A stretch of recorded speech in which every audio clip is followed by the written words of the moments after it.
Hi, folks. I'm Sarah Frank Jarvis, art therapist and marriage and family therapist. And I thought today I would talk a bit about what is art therapy. I'm going to speak from my own perspective and experience as an art therapist, as I can't really speak for others as well. So I'm going to talk a bit about just my professional experience, what I think art therapy is, how I use it, who I use it with, and why I think it is so darn amazing. So join me now as we get started. So to start, what is art therapy?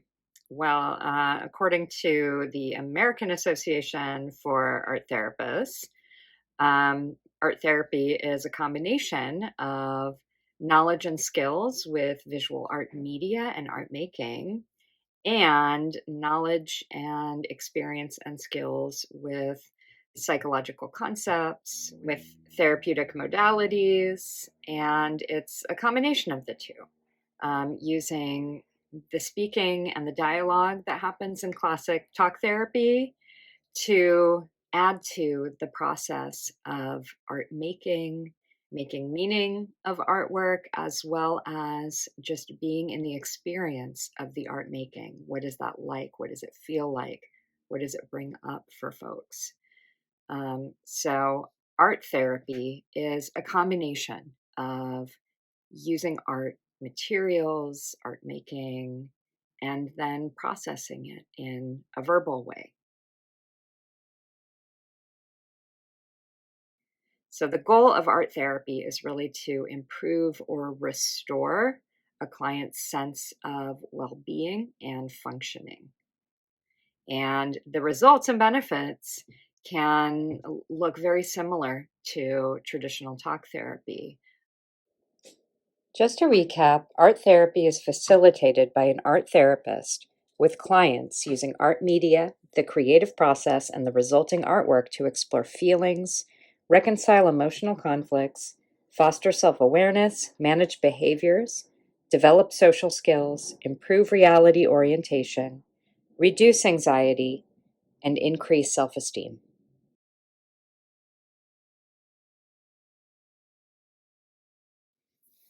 One big difference between just art making and art therapy is that art making, you're usually looking to create some sort of finished product, something you might want to put on display or give to someone or sell.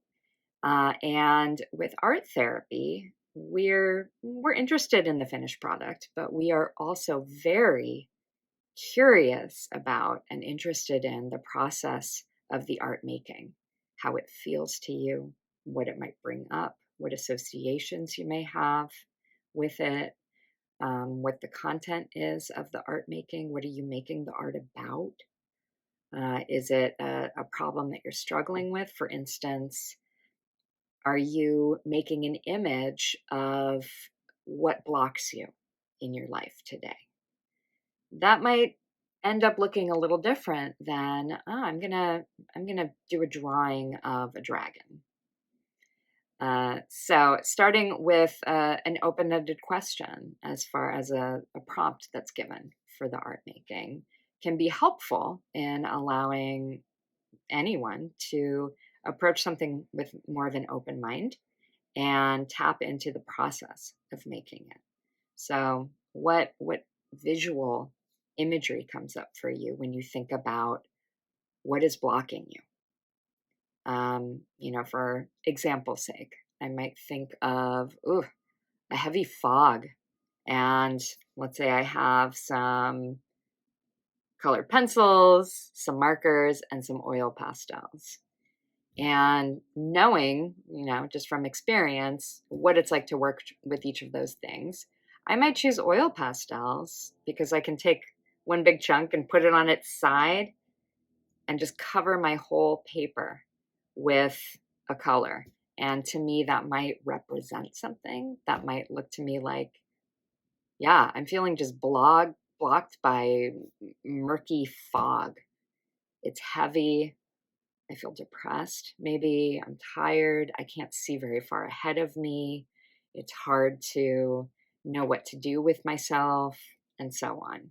So, using the art in a therapeutic way, the art making, can be helpful sometimes, and also getting language to come out to describe what you're struggling with, what is the problem or the issue that brings you to see a therapist in the first place. Or if it's something you're doing on your own, using art making and even art prompts that are therapeutic in some way or meant to be, can be helpful in giving you greater insight into what might be going on emotionally for you, what might be interfering with your ability to feel your best. One of the most often asked questions I have been faced with regarding art therapy is, do you need to be an experienced or good artist to benefit from art therapy? And the answer is a big, hard no. You do not. In fact, some people who have less experience working with art materials and media tend to benefit even more from the therapeutic process of the art therapy, in terms of being able to move through self criticism or perfectionism when it comes to trying to make a finished product. A lot of folks who are experienced artists or who have had some kind of training in visual art run up against a great degree of self criticism and perfectionism. What is the finished product going to look like, for instance? If I'm going to draw something, I need to make sure I use the right technique or formula, or make it look exactly like the thing I'm trying to draw or paint or sculpt. And with someone who has less experience, who maybe has not really done much art making since they were maybe a child, there certainly can be a lot of self criticism, but it might be a little easier to bypass, in terms of, okay, let's just go to a place internally of, what is it like to be with these materials? What does it feel like to use them? What are you picking up through your senses as you're working with them, without as many of the associations that someone who's maybe more trained with art might be kind of hung up on? Like, oh, well, this is a 2B pencil, and I actually prefer HB pencils because of the slightly harder lead, and it makes a finer line. And if I'm going to be drawing something, I might want to be drawing faces, because that's something I've done a lot of practice with. So I'll try to draw a face, and oh, I don't have the materials I want.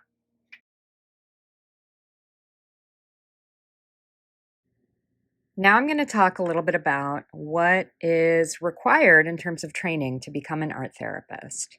And I made this helpful little visual aid infographic just to cover sort of the main steps of the process. So, as you see, number one is you do need to get a bachelor's degree. And typically, this would be in either art, psychology, or a related field. And that's mainly so you have a lot of the prerequisite courses already completed before beginning a master's program. For example, I got my bachelor's degree in studio art. So when I decided later on to return to school and get a master's in art therapy and marriage and family therapy, I had more than enough credits in terms of the visual arts. But what I did need to catch up on were some additional courses for psychology, so some lower division undergrad level psychology courses, which I was pretty easily able to take online at the time, before online courses were as readily available as they are now. So any program that you look into for a master's degree will also help you figure out what prerequisite courses you may need to still take in order to be ready to start the master's program. So once you get to the master's program to get your master's degree, you are going to need to go to a program that has specifically psychology and art therapy. I know in California, it's required that you have a Maine license in order to also be a registered art therapist. So I have a marriage and family license, marriage and family therapy license, and I am also a board certified art therapist. So you need about 60 credits in psychology and 30 credits in specific art therapy coursework to complete the master's degree that's required to then work towards becoming a registered art therapist. So, step 3 is called the practicum or internship, and that is where you are actually doing work with clients under supervision of a licensed clinician. And there are a lot of hours that you need to do, but it does go by quickly when you're doing it. And as you can see, it's a total number of supervised clinical hours, but only a certain number of these have to be directly with the client. So then, as part of the licensure process, somewhere in there, you are also obtaining your clinical license. So, because I'm a marriage and family therapist, I had to complete a certain number of clinical hours in order to then be able to take the exams to become licensed.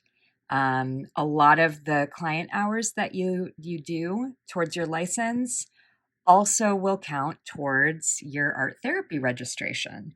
So there's a lot of incentive here to include art directives and art therapy with the clients that you're working with, no matter what situation that you find yourself doing your internship hours in or your associate hours in.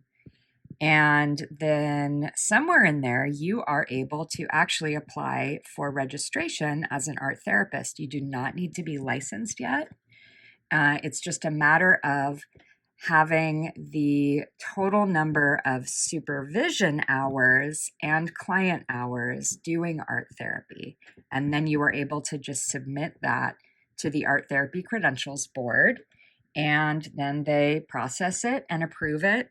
And you are then officially a registered art therapist or an ATR. So, again, you don't need to wait until you're licensed to finish that step. It can be a great boost when you're still working towards the large amount of hours you need to get licensed, to then be able to check something off, have letters that you can put after your name. So, good boost. And that's kind of the overview. The practice of art therapy really does require a combination of both understanding and experience working with art techniques, art materials, the creative process, really understanding what that is about, the flow state, blocks to creativity, and also what issues may be brought up when using different art materials, the sensory experience, um, self criticism around ability. What are we looking for? A finished product, or is really the product what we're seeking through the process of the art making? And in combination with that, also therapeutic methodology, psychology, human psychology, developmental psychology, an understanding of manifestations of mental illness, the whole spectrum. So it's really important that someone who's practicing art therapy has a full understanding of both the therapy side of things as well as the artistic processes and materials and how those can add to or even possibly interfere with the therapeutic experience. So it's really important to know a lot about these things and spend a lot of time working with people under supervision to gain the skills and awareness of how to work most effectively with art in the therapy room.